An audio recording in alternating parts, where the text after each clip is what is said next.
have sarcopenia, but we don't have a standard way to define it. So we can't diagnose sarcopenia until we can quantify it.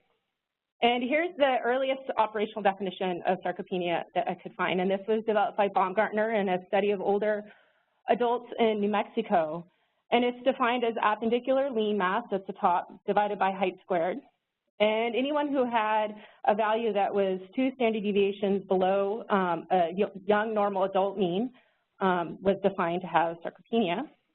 This is measured by DEXA, which measures lean mass, and it was limited to the arms and legs, mostly because DEXA measures of total body lean mass will include lean mass of the abdomen. That includes a lot of other protein and material that counts as lean mass by DEXA but isn't actually muscle. So to account for that, only the lean mass of the arms and legs was included. And in this initial study, having low appendicular lean mass is associated with balance abnormalities, presence of concurrent disabilities, use of walking aids, and some other factors, but it wasn't necessarily consistent across all outcomes. And this is true for both men and women. But what about muscle strength?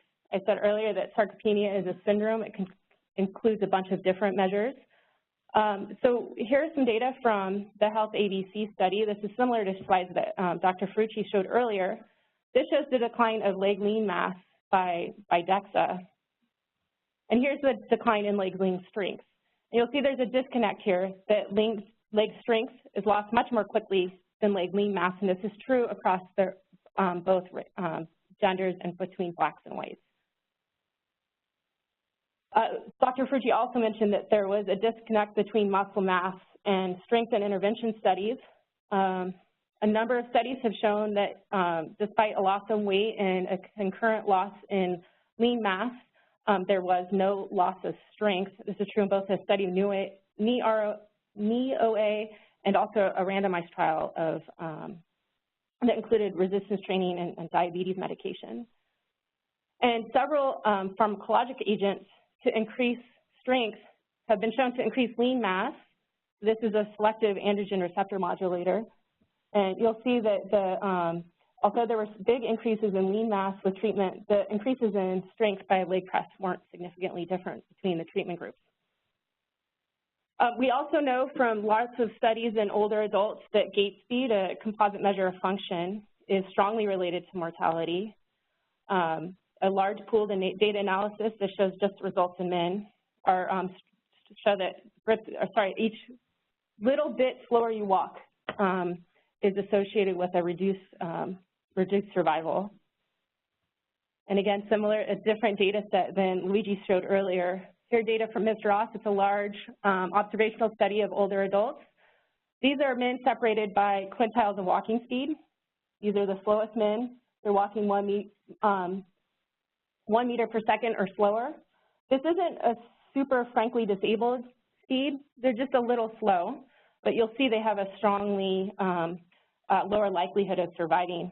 And when you compare it to a cancer history, again, walking slowly is worse than a cancer history. I think this is starting to become a little bit more accepted clinically, but is largely unrecognized in a lot of the population. At dinner parties, I tell people this fact that how fast you walk predicts when you die, and it's always a great way to describe my research in a short summary that people are fascinated by, and it makes sense when you start thinking about the biology. So just a couple of mentions. So muscle strength we know is important. Here's a really nice meta-analysis that was published several years ago in older people. And this looked at a variety of measures of muscle strength, both grit strength and leg strength, and showed that there is, in fact, a strong relationship where the weak people have an increased risk of mortality. Now, to further show the disconnect potentially between the ways we measured muscle mass and functional decline, the same meta-analysis looked at different measures of muscle mass. This included both approximations of muscle mass by DEXA and CT measures of muscle. And overall, they found that there was no strong association between low muscle mass and functional decline, at least in generally healthy older people. This is at best a very modest increased risk. It's barely not significant, but it's not as strong, at least we could say, as the association between strength and functional decline. So how are we defining sarcopenia in older people? Well, given the potentially differential results we see in older people, where there is this mixed association between lean mass or muscle mass and outcomes, you know, in cancer research, I think the data are a little bit clearer about the relationship between muscle and poor outcomes.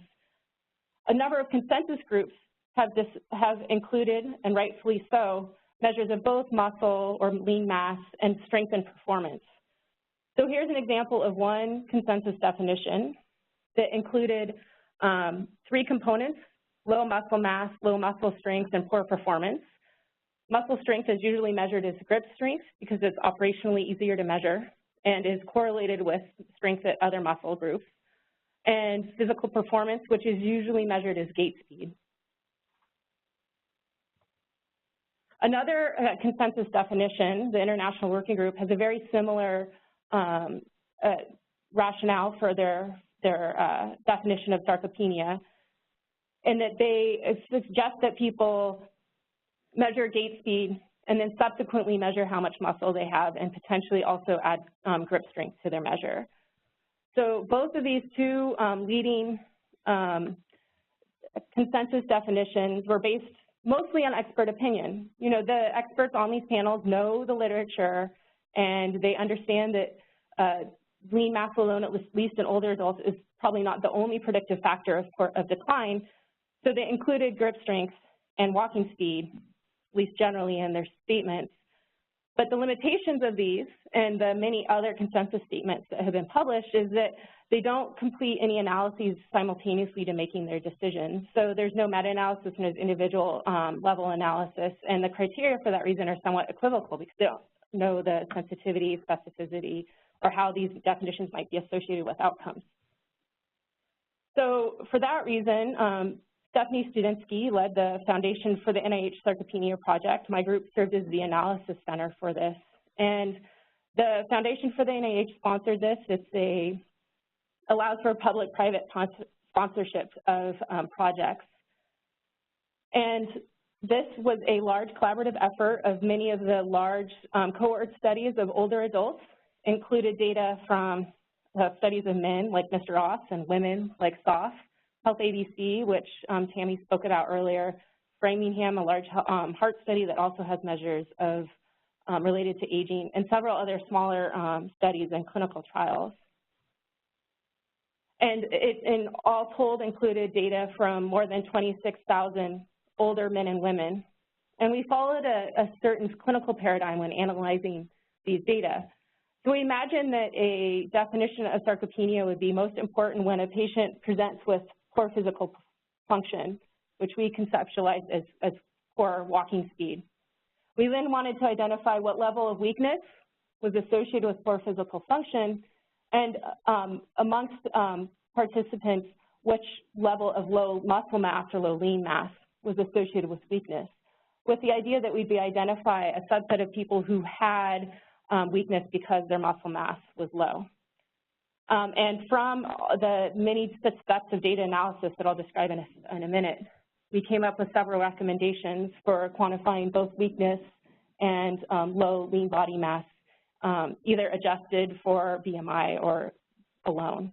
And we suggest that these can be combined into having both low lean mass and weakness, or low lean mass, weakness, and slowness together. We're refining that definition. We'll present our results next Monday in Bethesda down the road. So if anyone's interested in hearing these results, let me know. We can have a late invite to the meeting. It's similar to the first effort. The major differences is that we're associating these with many more clinical outcomes, and we're also applying the cut points to clinical populations of older adults. Unfortunately, we don't have any cancer populations, but I think that's something that would be really helpful and interesting. And we want to use our CFR definitions basically if they work in these clinical populations, what the prevalence is, what's the sensitivity and specificity for having slowness and other outcomes in these populations. So the analytical approach for both of those methods is fairly similar, and it uses CART CART is a basic machine learning technique that basically divides the population over and over again to make two groups that are most different in respect to the outcome. In these models, we used measurements that make people most different in terms of either their lean mass or their grip strength or combinations thereof in respect to slowness. The CART models do a really good job at this. They really do a good job of precisely identifying what point makes the populations as different from each other as possible. And then from the CART models, we took our results and applied them to other outcomes, for example, death, disability, falls, and fractures.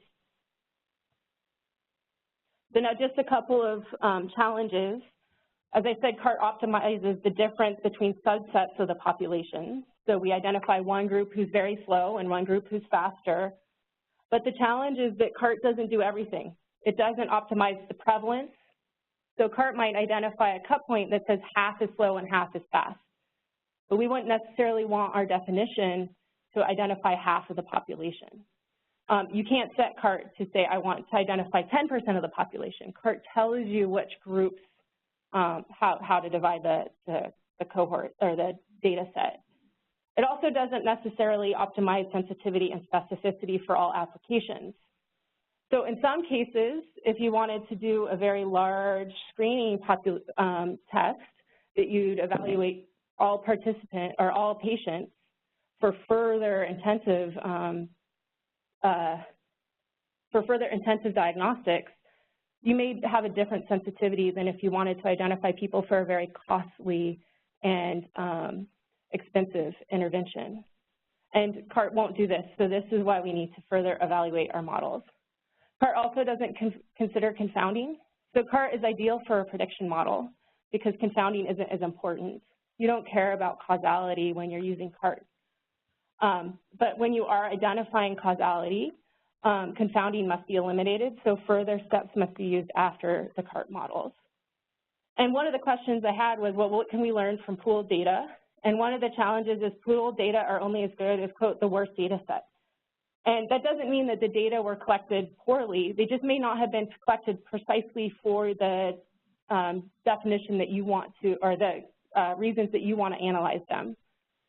So, for example, you may have a cohort that added in a couple of measures of lean mass and physical performance, but for a variety of reasons, they might not have measures of disability described. Now, that doesn't mean that they don't have great measures that the main measures you included in your data set. They just may not have all of the potential confounders.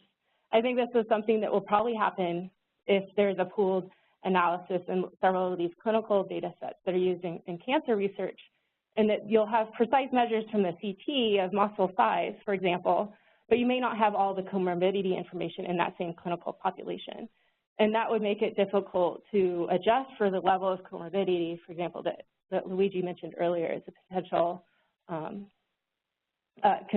in this association. Can't get this one just a minute. Okay, and then just a couple of points about defining sarcopenia. So for sarcopenia, as with, like I said earlier, as with any other clinical test, there are going to be three groups. No matter what cut point we come up with, there are going to be those people who are clearly normal, and then there's going to be those people who are clearly have sarcopenia, and then there's going to be a group of people in the middle. And even when you use data-driven approaches, the cut point to determine those who are normal from those who are abnormal is somewhat arbitrary. And that really what we want to do is have a great way of figuring out how to get these people in the middle to one of these two groups who are not unsure about what to do with them. A lot of the time, I think in clinical practice for older people, someone will walk in who has poor muscle function, who might walk slowly, who might be weak, and the physician might look at them and think this person has sarcopenia. I don't need to know what their clinical test is. I can just look at them. I've put them in the room. I see them walk. I can tell they have this disease, but that's not necessarily enough. They want a cut point. And then there are other people, perhaps the sheep farmer that Tammy suggested earlier, that are clearly normal. They're out walking all the time.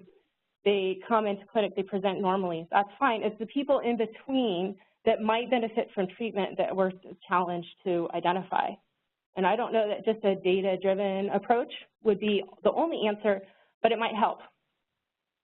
And I mentioned this a little bit earlier, that prevalence, sensitivity, and specificity might differ depending on the outcome that you're trying to use these data for. Are you trying to define sarcopenia as an outcome for a clinical trial, for enrollment criteria, as a clinical diagnosis for risk for other diseases? So data can also help with these answers. Not only can it generate potential cut points to identify people who are slow, for example, it can also help us figure out what the prevalence is in, for example, the U.S. population. In Haynes and other studies that are population representative can be very useful. So in the aging literature, sarcopenia often includes a measure of function. As I said, it's usually gait speed. Here is how the prevalence of slowness by several different gait speed cut points varies by age in older men and women. I'm sorry, the legend is a little bit off. But the top is in red, is a cut point of 1 meter per second. The solid line is men and the dotted line is women. And you'll see that as age increases, there's a dramatic increase in the number of people who walk slower than 1 meter per second. In fact, almost all 85-year-olds, either gender, walk slower than this cut point. So if you said that walking slower than 1.0 meters per second was, quote, a disease, then you would have everyone over age 85 meeting that disease criteria. And you'll see that, not surprisingly, the prevalence of slowness goes down with a more stringent criteria, so that the blue line is 0.6 meters per second, the solid is men, the dotted is women. You'll see the prevalence is much lower. Here's the prevalence of one of the definitions that arose from our work in the first sarcopenia project. This is appendicular lean mass adjusted for body mass index, a way to account for body size. And this is just the prevalence of who would be below this criteria, so meet the criteria for low lean mass for both men and women, again, using data from Haynes.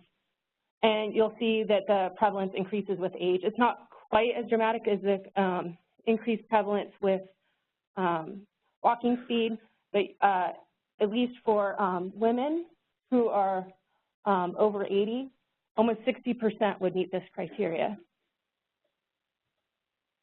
And here we also have two measures of weakness. One is grip strength alone, and one is grip strength also adjusted for body mass index to account for body size. And you'll see here that as, again, as age increases, the prevalence of meeting these criteria increase quite substantially.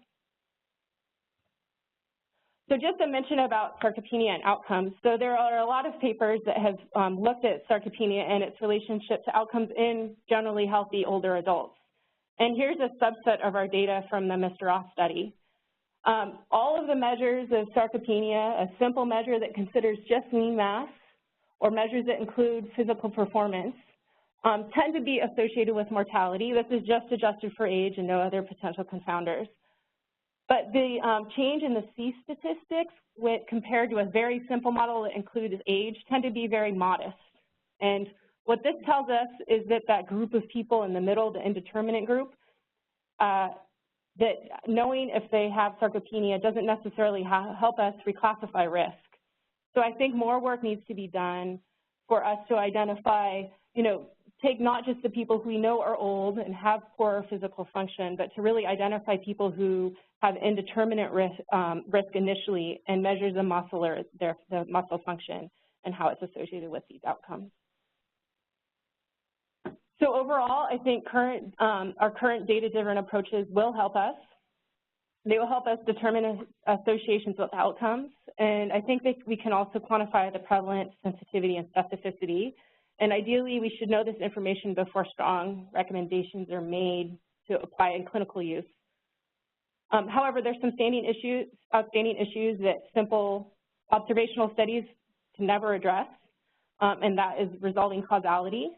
So I think that the measure, for example, of grip strength, or either alone or adjusted for body size, is a really strong and simple clinical measure that is consistently associated with poor outcomes in older adults. but I'm not sure that grip strength in and of itself is necessarily causing people to die, right? It's some measure of an underlying phenomenon that's related to mortality. And the other issue is that a single measure may not fit all disease and definitions equally.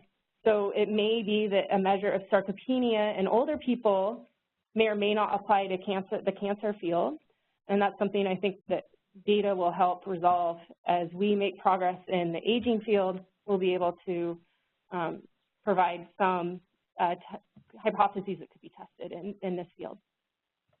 All right, and I'd like to acknowledge the study participants who, without whom we wouldn't have made these analyses, and then the investigators who I work most closely with on the data presented here.